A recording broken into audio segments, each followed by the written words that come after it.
Ко Дню спасателей, который отмечается 19 октября, стартовали традиционные соревнования по пожарно-спасательному спорту.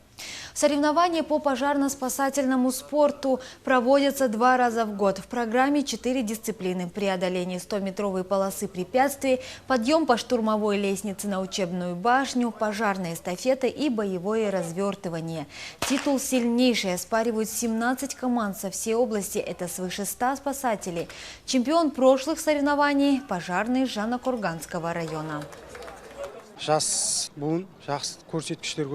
В нашей команде молодые спасатели каждый год показывают хорошие результаты. Мы 3 раза становились победителями этих соревнований. И в этом году весной мы завоевали титул сильнейшей команды. У нас есть рекорд по подъему по штурмовой лестнице за 15 секунд. Приложим все силы, чтобы и на этот раз занять первое место.